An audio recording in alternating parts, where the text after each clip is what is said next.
Hi all, welcome to our channel pen enchanter. మీకు నా stories నచ్చినట్లయితే ప్లీజ్ లైక్ చేయండి, షేర్ చేయండి, సబ్స్క్రైబ్ చేయండి. My love episode 19. శివానికి చాలా బాధ్యతలు ఉన్నాయని, అందుకే ఆమెకు తన కోసం జీవించటానికి సమయం లేదని దేవాంశ్ గ్రహించాడు. శివాని కిందకి వెళ్ళడానికి తలుపు వైపు కదిలింది. కానీ దేవాంశ్ తలుపుకు అడ్డంగా వెళ్ళి ఆమె దారిని అడ్డుకున్నాడు. నువ్వేం చేస్తున్నావు? నాకు దారి వదిలేయ్, నేను వేదిక దగ్గరకు వెళ్ళాలి. వేదిక నన్ను మిస్ అవుతుంటుంది అని చెప్పింది శివాని. వేదిక బాగానే ఉంది. కింద ఆడుతోందని సునీత గారు ఇప్పుడేగా చెప్పింది. నువ్విప్పుడు ఎక్కడికి వెళ్ళడం లేదు. సైలెంట్‌గా వెళ్ళి మంచం మీద పడుకో అని చెప్పాడు దేవాంశ్. నువ్వు మరీ ఎక్కువగా డామినేట్ చేస్తున్నావని అనిపించడం లేదా నీకు? శివాని విసుగ్గా మొహం పెట్టి అంది. దేవాంశ్ ఆమె చెయ్యి పట్టుకొని గదిలోకి, అంటే కొంచెం లోపలికి తీసుకువచ్చాడు. దేవాంశ్ బలవంతంగా లాక్కెళ్లడంతో ఆమె చెయ్యి నొప్పిగా అనిపించింది. కానీ దేవాంశ్‌లో ఏమాత్రం తేడా రాలేదు.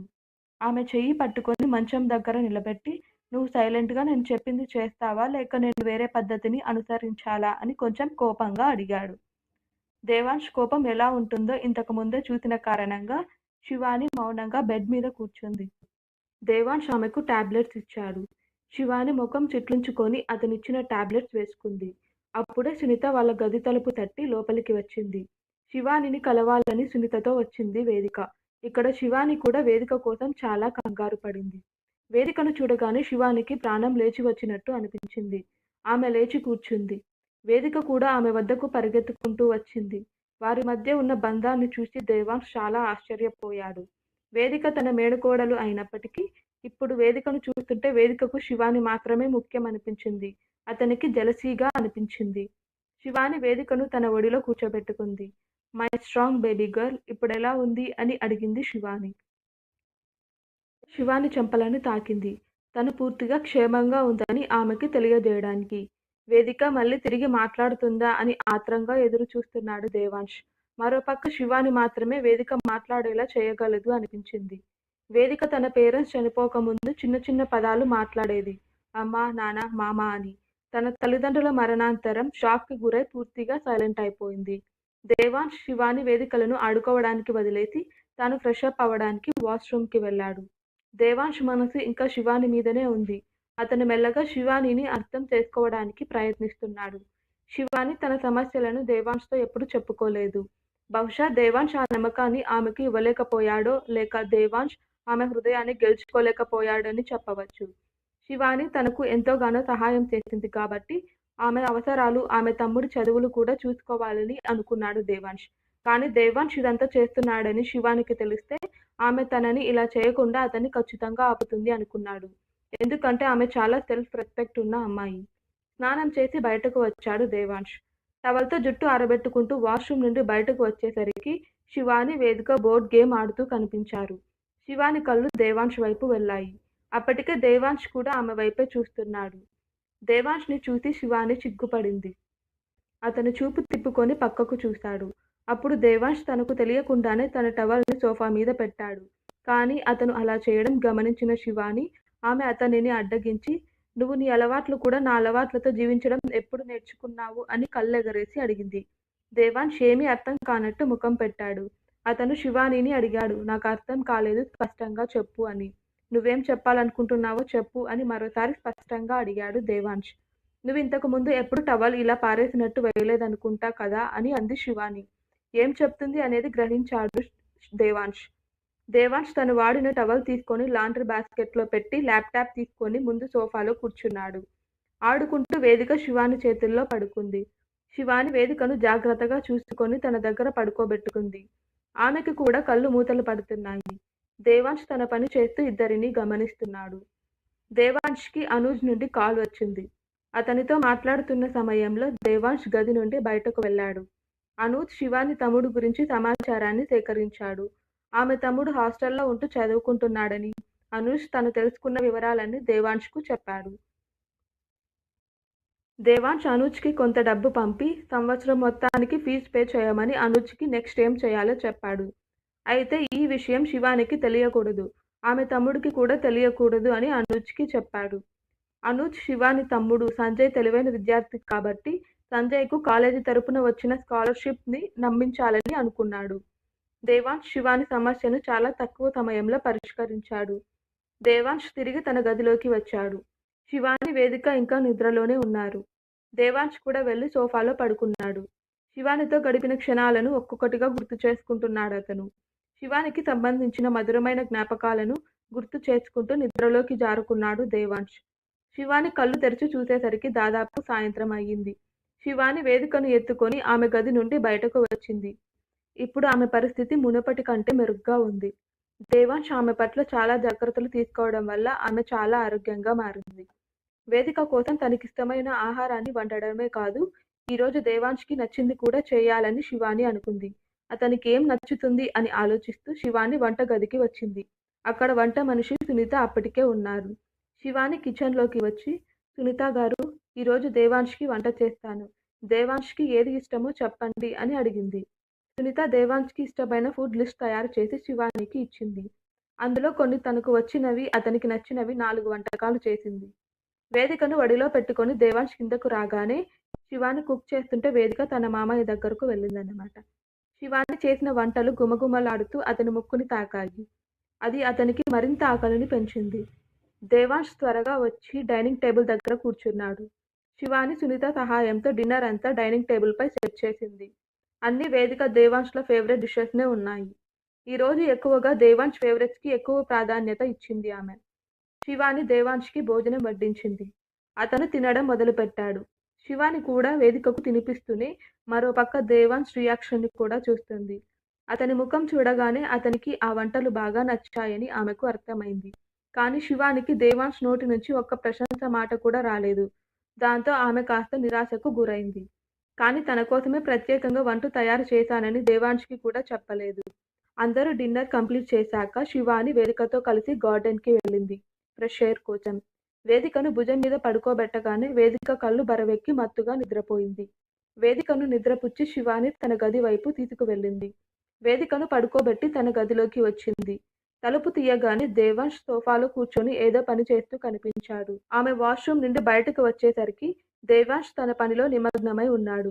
శివాని వెళ్లి తన మంచం మీద పడుకుంది. ల్యాప్టాప్‌ని పక్కన పెట్టుకొని లేచి శివాని దగ్గరకు వెళ్ళాడు దేవాంశ్. శివాని తన వైపు వస్తున్న దేవాంశ్ వైపు చూస్తూ ఉండిపోయింది. దేవాంశ్ వంగి శివాని బుగ్గ మీద ముద్దు పెట్టుకున్నాడు. శివాని కళ్ళలో ఆశ్చర్యం చూసిన దేవాంశ్, "ఇది థాంక్యూ కిస్. ఈరోజు నా కోసం నా ఫేవరెట్ డిషెస్ చేశావు కదా" అన్నాడు శివానితో. "అంటే నేనే వంట చేశానని తెలుసా" అని శివాని ఆశ్చర్యంగా అడగ్గా, "హా" అని వెంటనే బదులిచ్చాడతను. "కానీ ఎలా" అని అడిగింది శివాని. "నేను రోజూ కుక్ చేసే వంటే తింటాను. అలాగే సునీత గారి వంట రుచి కూడా నాకు తెలుసు. కాబట్టి ఈరోజు వంట నువ్వే తయారు చేశావని స్పష్టంగా అర్థమైంది. నీకు నా థాంక్యూ కిస్ ఇష్టం లేకుంటే నేను తిరిగి తీసుకుంటాను" అని మాట్లాడుతూనే దేవాంశ్ శివాని చెంపపై మరోసారి ముద్దు పెట్టాడు. శివాని తన మనసులో అనుకుంటూ, "ఇదేం తమాషా! ఈ మనిషికి అన్నీ తెలిసినా ఏం తెలియనట్టు ఉంటాడు" అని అనుకుంది. అయితే నిజానికి దేవాంశ్ నోటి నుంచి తన వంట మెప్పును ఆమె వినాలనుకుంది. ఎందుకంటే ఆమె దేవాంశ్ కోసమే వంట మనసు పెట్టి చేసింది. దేవాంశ్ కూడా డ్రెస్ మార్చుకొని వాష్‌రూమ్‌లోంచి రాగానే మంచం వైపు కదిలాడు. శివాని తన కాళ్ళను మంచం మీద చాపి దేవాంశ్ స్థలాన్ని కూడా ఆక్రమించింది. దాంతో అతను శివానితో, "ఇప్పుడు నేనెక్కడ పడుకోవాలి" అని అడిగాడు. "మనం ఒకే మంచం మీద పడుకోము కదా" అని దేవాంష్‌కి గుర్తు చేసింది శివాని. దేవాంశ్ ఆమె కాలు ఎత్తి పక్కన పెట్టి ఎగిరి దూకి మంచం మీదకి ఎక్కాడు. శివాని కూడా దూకి కూర్చుంది. "మీరు నాతో ఇక్కడ పడుకోకూడదు" అని కొంచెం భయంగా చెప్పింది. "ఎందుకు భయం? నన్ను చూసి నిన్ను నువ్వు కంట్రోల్ చేసుకోలేవా?" దేవాంశ్ శివానిని ఆట పట్టిస్తూ హాయిగా బెడ్ మీద పడుకుంటూ అడిగాడు. శివాని దిండ్లు అందుకొని మధ్యలో పెట్టింది. దేవాంశ్ ఆమె చిన్న పిల్లల చేష్టలు చూస్తూ మనసులోనే నవ్వుకున్నాడు. శివాని దేవాంశ్ వైపు తిరిగి కళ్ళు మూసుకొని నిద్రపోవడానికి ప్రయత్నించింది. దేవాంశ్ బరువైన చెయ్యి వాళ్ళ మధ్య ఉన్న దిండు మీద వేసి సగానికి పైగా బెడ్‌ని ఆక్రమించాడు. శివాని బెడ్ మీద ఒక మూలలో పడుకుంది. అర్ధరాత్రి మంచం మీద నుంచి జారిపోబోతుంటే శివాని కళ్ళు తెరిచి లేచి కూర్చుంది. చీకట్లో తన కోసం పడుకోవడానికి ప్లేస్ కోసం దేవాంశ్‌ని వెనక్కి నెట్టాలని అనుకుంది. శివాని చేతులు దేవాంశ్‌ని తోసేందుకు ముందుకు కదిలాయి. చీకట్లో శివాని చేతులు ముందుకు వెళుతున్నా ఆమె చేతులు దేవాంశ్ ఛాతీపై పడ్డాయి. అతని బలమైన ఛాతీ మీద పడిన ఆమె తన చేతులతో అతని స్పర్శని అనుభూతి చెందింది. దేవాంష్‌ని పూర్తిగా తోయడానికి అర్ధరాత్రి మంచం మీద కూర్చుంది. అతని ఛాతీని తాకిన తీరు ఇంకేదో సందేశాన్ని ఇస్తుంది. శివాని అలా తాకడం వల్ల దేవాంష్ కళ్ళు కూడా తెరుచుకున్నాయి. చీకట్లో శివాని 2 చేతులను వేగంగా పట్టుకొని బెడ్ మీదకి నెట్టాడు దేవాంష్. శివాని నోటి నుండి అరుపు రాగానే తను ఆమె పైన ఉంది దేవాంశ్ గ్రహించాడు. శివాని 2 చేతులు దేవాంశ్ చేతిలో ఉన్నాయి. ఆ సమయంలో దేవాంశ్ శరీరమంతా శివాని శరీరాన్ని తాకుతోంది. శివాని నుండి వస్తున్న స్వీట్ స్మెల్ అతన్ని శివాని వైపుకు వచ్చేలా బలవంతం చేస్తోంది. శివానిని అదే పొజిషన్‌లో పట్టుకొని "ఏం చేస్తున్నావు నువ్వు? అది ఈ అర్ధరాత్రి" అని అడిగాడు దేవాంశ్. శివాని చిన్న స్వరంతో "బెడ్ మీద ప్లేస్ కోసం" అని చెప్పింది. నువ్వు నా ఛాతీని తాకడం ద్వారా నా హృదయంలో స్థానం సంపాదించడానికి ప్రయత్నిస్తున్నావా? దేవాంశ్ శివాని చెవుల్లో గుసగుసలాడాడు. దేవాంశ్ నాకు దూరంగా ఉండు. నేను అలాంటిదేమీ చేయడం లేదు. మాట్లాడుతూనే శివాని దేవాంశ్ నుండి విముక్తి పొందాలని ప్రయత్నిస్తుంది. కానీ దేవాంశ్ ఇంకా శివాని వైపే చూస్తున్నాడు. అతను శివానిని తన నుండి విడిపించుకోలేనంత గట్టిగా పట్టుకున్నాడు. శివాని కోపంగా "నువ్వు నన్ను వదలకపోతే నేను నిన్ను కొరికేస్తాను. నీకు గుర్తుందా" అని దేవాంశ్‌కి గుర్తు చేసింది. హా! నీ అందమైన బెదిరింపులకు నేను భయపడుతున్నాను. దేవాంశ్ ఆమెని ఎగతాళిగా అనగానే శివానికి కోపం వచ్చింది. దాంతో నిజంగానే దేవాంశ్ భుజం మీద కొరికింది. దేవాంశ్ శివాని చేతుల మీద తన పట్టును సడలించాడు. కానీ అతను ఇంకా శివాని పైనే ఉన్నాడు. ఇలా నన్ను భయపెట్టగలను అనుకుంటున్నావా? ఇప్పుడు నేనేం చేస్తానో చూడు అంటూ దేవాని పెదవులకు చాలా దగ్గరగా వచ్చాడు. శివాని శ్వాస ఇప్పుడు వేగంగా మారింది. ఆమె స్పృహలో ఉండగా మొదటిసారిగా దేవాంశ్ తనకు చాలా దగ్గరగా ఉన్నట్లు అనిపించింది. దేవాంశ్ వేడి శ్వాస శివాని పెదవులను తాకుతోంది. శివాని శరీరం కదలడం మర్చిపోయినట్లుంది. అతని ఆకర్షణ నుండి ఆమె తనను తాను కట్టడి చేసుకోలేకపోతోంది. దేవాంశ్ సరిగ్గానే చెప్పాడు అనిపించింది. చీకట్లో కూడా ఆమె పెదవుల నుండి వస్తున్న శ్వాస ద్వారా శివాని పెదవుల దిశను దేవాంశ్ కనుగొనగలిగాడు. దేవాంశ్ ఇక ఆపుకోలేక శివాని పెదవులను అందుకున్నాడు. శివానికి ఇది ఆమె మొదటి ముద్దు. ఎందుకంటే దీనికి ముందు ఆమె తాగి ఉన్నప్పుడు దేవాంశ్‌ని ముద్దు పెట్టుకుంది. ఇప్పటి వరకు ఆమె ఎవరినీ ముద్దు పెట్టుకోలేదు. దేవాంశ్ పెదవులు శివాని కింద పెదవిని నమిలేస్తున్నట్టుగా కిస్ చేస్తున్నాడు. కాసేపటికి స్మూత్‌గా సాగుతున్న కిస్‌ని వైల్డ్‌గా మార్చేశాడు. దేవాంశ్ అప్పటికే శివాని చేతులను విడుదల చేశాడు. శివాని తన గోళ్లను దేవాంశ్ భుజం మీద దింపేసింది. ఆమె అలా చేయగానే దేవాంశ్ మరోసారి ఆమె చేతులు పట్టుకొని బెడ్ మీదకి నొక్కిపెట్టాడు. ఆమెకి శ్వాస భారమైంది అని గ్రహించి ఆమె నుండి విడిపోతున్నప్పుడు దేవాంశ్ శివాని కింద పెదవిని తన మునిపంటితో కొరికి వదిలాడు. శివాని తన నుండి విడిపోయిన వెంటనే ఆమె తన చేతులు, కాళ్లను అతని పైకి విసరడం ప్రారంభించింది. ఆమె కోపంగా అరుస్తోంది. ఎందుకిలా చేశావని. ఇప్పుడు దేవాంశ్ మరోసారి శివానిని తన చేతిలోకి తీసుకొని ఆమె అరుపు బయటకు రాకుండా అణచివేసేందుకు తన చేతులతో ఆమె నోటిని మూసేశాడు. నీకు మళ్ళీ ఇంకోసారి ముద్దు పెట్టించుకోవాలని ఉందా? శివాని చెవుల్లో దేవాంశ్ బెదిరింపు స్వరంతో అడుగుతుంటే శివాని నో అని తల ఊపింది. దేవాంశ్ మాట్లాడుతూ కాబట్టి నీ ఈ గండుపిల్లి ప్రవర్తనను మానుకో. లేకుంటే నేను పులిలా మారడానికి ఎక్కువ సమయం పట్టదు. ఆ తర్వాత నువ్వు నన్ను ఎదిరించలేవు అని ఆమె నోటిపై చేయి తీస్తూ శివాని చెవిలో గుసగుసలాడాడు. శివాని అంగీకరించడంతో దేవాంశ్ ఆమెను విడిచిపెట్టాడు. పంజరంలో చిక్కుకున్న ఎలుకను ఎవరో విడిపించినట్లు ఆమె మంచం మీద నుండి దూకి పారిపోయింది.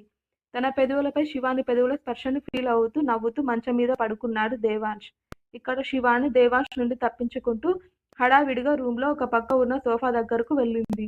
ఆమె హడావిడి చూసి దేవాంశ్ కూడా నవ్వుకున్నాడు. శివాని వెళ్ళి సోఫాలో పడుకుంది. ఆమె సోఫాలో పడుకొని తన పెదవులపై వేళ్లతో తడుముకుంది. దేవాంశ్ ఆమె పెదవి మీద పెట్టిన ఘాటు మీద తడుముకొని అతన్ని తిట్టుకుంటూ ముడుచుకుపోయి సర్దుకొని సోఫాలో పడుకుంది. దేవాంశ్ బెడ్ మీద రాజులా హాయిగా పడుకున్నాడు. ఉదయం కాగానే లేచాడు. నిన్న అర్ధరాత్రి శివానికి తనకి మధ్య జరిగిన ఆ రొమాంటిక్ మూమెంట్ గుర్తు రాగానే అతని కళ్ళలో మెరుపు మెరిసింది. సోఫాలో పడుకున్న శివాని వైపు చూశాడు. ఆమె ముఖం చాలా బ్రైట్‌గా, అందంగా కనిపించింది. తనని చూస్తుంటే ప్రపంచం మొత్తం ఒకవైపు, ఆమె ఒకవైపు ఉన్నట్టు అనిపించింది దేవాంశ్‌కి. శివాని దుప్పటి లేకుండా నిద్రపోతోంది. దేవాంశ్ లేచి తన దుప్పటిని శివాని మీద వేశాడు. ఇలా చేస్తుండగా ఆమెకు గత రాత్రి తను ఇచ్చిన ఘాటుపై దేవాంశ్ కళ్ళు ఆమె పెదవులపై పడ్డాయి. శివానిని మరోసారి ముద్దాడాలని అనిపించింది. కానీ తన మనసును అదుపులో పెట్టుకొని జిమ్‌కి వెళ్లేందుకు సిద్ధమై అక్కడి నుంచి వెళ్ళిపోయాడు. శివాని కళ్ళు తెరిచి చూసేసరికి దుప్పటి కప్పుకుంది. ఒక్క క్షణం దుప్పటిలోంచి వస్తున్న దేవాంశ్ పరిమళం ఆమె బెడ్ మీద ఉందేమోనని అనిపించింది. మెల్లగా తన దుప్పటి తీసి ఊపిరి పీల్చుకుంది. ఆమె సోఫాలో పడుకుంది. ఆ దుప్పటిని ఆశ్చర్యంగా చూసేసరికి అది దేవాంశ్ పని అని అర్థమైంది. దుప్పటిని తన ముక్కు దగ్గరకు తెచ్చి అందులోని సువాసనను పీల్చింది. ఆమెకు దేవాంశ్ బాడీ నుంచి వచ్చిన ఆ పరిమళం బాగా నచ్చింది. అప్పుడే గదిలోకి ఎవరో వస్తున్నారని గ్రహించింది. శివాని వెంటనే దుప్పటితో ముఖాన్ని కప్పుకుంది. ఆమె దేవాంష్‌ని ఎదుర్కోవడానికి చాలా సిగ్గుగా అనిపిస్తుంది. జిమ్ నుండి తిరిగి వచ్చాడు దేవాంష్. శివాని దుప్పటి మూలను కాస్త పైకి లేపి చూసింది. ఆమె రహస్యంగా అతని వైపు చూస్తుంది. శివాని తన లోపలికి రావడం చూసి ఆమె మొహం కప్పుకుందని, సిగ్గుపడుతుందని దేవాంష్ అప్పటికే గ్రహించాడు. అతను ఉద్దేశపూర్వకంగా తన చెమటతో తడిసిన టీ షర్ట్‌ను విప్పేశాడు. ఇది చూసిన శివాని కేకలు వేస్తూ దుప్పటి తీసేసింది. "నీకు సిగ్గు లేదా? బట్టలు విప్పేసి గదిలో తిరుగుతున్నావ్" అని అడిగింది. శివాని ఇలా బయట పడుతుందని దేవాంష్‌కి తెలుసు. ఆమె అతన్ని అలాగే చూస్తుంది. చొక్కా లేని శరీరంతో శివానికి దగ్గరగా వచ్చాడు. సోఫాలో పడుకున్న శివాని మీదకు వంగి ఆమె గడ్డాన్ని తన చేతిలోని 2 వేళ్లకి తీసుకొని, "నేను బట్టలు లేకుండా తిరుగుతున్నానని నీకెలా తెలుసు? అంటే నువ్వు నన్ను గమనించావా? నేను షర్ట్ తీసి ఇంకొకటి వేసుకుందాం అనుకున్నాను" అని నవ్వును దాచుకుంటూ అడిగాడు. దేవాంష్ నుండి ఈ ప్రశ్నలు విన్న శివాని మరింత ఇబ్బంది పడింది. దేవాంష్ టీ షర్ట్ తీసేశాడని నిద్రలో ఎలా తెలిసిందంటే ఇప్పుడు ఏం సమాధానం చెప్పాలో ఆమెకి అర్థం కాలేదు. శివాని ముఖం సిగ్గుతో మరింత ఎర్రబడింది. ఆమె దుప్పటితో తన ముఖాన్ని కప్పుకోవడానికి ప్రయత్నిస్తుంటే దేవాంష్ దుప్పటిని గట్టిగా పట్టుకొని ఆమెని అలా చేయకుండా ఆపాడు. శివాని సిగ్గుతో కళ్ళు మూసుకుంది. దేవాంష్ శివాని గడ్డం అలాగే పట్టుకొని ఆమెను కదిలించి, "నిన్న నేను నిన్ను బాధ పెట్టానా" అని అడిగాడు. "నీకు తెలియదా? నిన్న నన్ను ఏం చేశావో?" శివాని చిన్న పిల్లలా కంప్లైంట్ చేసింది. "దేవాంష్, నన్ను ఇలా చేయమని బలవంతం చేసింది నువ్వే.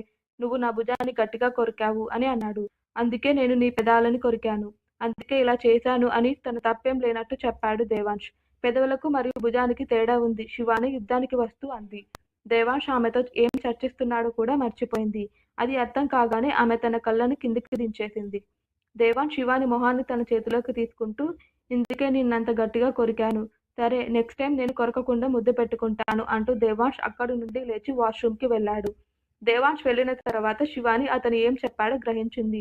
ఒక ముద్దు తర్వాత మళ్ళీ నన్ను ముద్దు పెట్టుకునే లైసెన్స్ వచ్చిందని అనుకుంటున్నాడా? అసలేమనుకుంటున్నాడు వీడు నా గురించి అని అనుకుంటూ శివాని తనలో తానే అనుకుంటుంది. కాసేపటికి శివాని అక్కడి నుండి లేచి వేదిక గదిలోకి వచ్చింది. వేదిక నుదుటిపై ముద్దులు పెడుతుంటే లేచింది. దేవాంష్ వెళ్ళిన తర్వాత ఈరోజు స్నానం చేయాలని శివాని నిర్ణయించుకుంది. ప్రస్తుతం ఆమె పొరపాటున కూడా ఆ గదిలోకి వెళ్ళే సాహసం చేయలేదు. శివాని వేదికకు స్నానం చేయించి, వేదికను తనతో తీసుకొని కిందకు వచ్చింది. బొద్దుగా ఉన్న వేదిక బుగ్గల మీద ముద్దులు పెడుతూ, "రా, ఈరోజు నేను నీకు కొత్త వంటకం రెడీ చేస్తాను. మీ మామయ్యకు మీ ఇద్దరికీ నచ్చేవి" అని చెప్తూ, "బంగారం, నువ్విక్కడే కూర్చొని నా కోసం వెయిట్ చెయ్, సరేనా" అని అంటూ శివాని వేదిక తల నిమిరి వంటగది వైపు వెళ్ళింది. శివాని బ్రేక్‌ఫాస్ట్ సిద్ధం చేస్తుండగా సునీత, దేవాంష్ ఇద్దరూ వచ్చారు. దేవాంష్ వచ్చి వేదిక బుగ్గ మీద ముద్దు పెట్టి వెళ్ళబోతుంటే శివాని అతన్ని పిలిచి, "నేను నీకు నచ్చిన బ్రేక్‌ఫాస్ట్ రెడీ చేశాను. తిని వెళ్ళు" అని చెప్పింది. శివాని మాటలు దేవాంష్ పాదాలకు సంకెలు వేసినట్లు అనిపించాయి. అక్కడే ఆగి డైనింగ్ టేబుల్ దగ్గర కూర్చున్నాడు. శివాని అతనికి వడ్డిస్తుంటే సునీత శివాని పెదవులపై ఉన్న ఘాటును గమనించింది. సునీత శివానిని అడిగింది, "శివానమ్మా, నీ పెదవులపై ఏమైందని?" శివాని సునీతని కళ్ళు పెద్దవి చేసి చూసి, "అది ఒక చీమ కుట్టింది" అని కొంచెం కంగారుగా, భయంగా సమాధానమిచ్చింది. సునీత, "అయితే ఏదైనా ఆయింట్‌మెంట్ రాసుకో, లేకపోతే త్వరగా నయం కాదు. పెదవులు ఎలాగైనా చాలా సున్నితంగా ఉంటాయి కదా" అంది సునీత ఏం జరిగిందో తెలియక. దాంతో దేవాంష్, "సునీత గారు, నేను శివానికి ఆయింట్‌మెంట్ రాశాను" అని చెప్పాడు. వణుకుతున్న చేతులతో దేవాంష్‌కి బ్రేక్‌ఫాస్ట్ సర్వ్ చేసింది శివాని. దేవాంష్ ఆమె చెయ్యి వణకడం చూసి ఆమె కంగారు పడుతుందని అర్థమైంది అతనికి. ఇంకా ఉంది. Please please please please subscribe చేసుకోండి.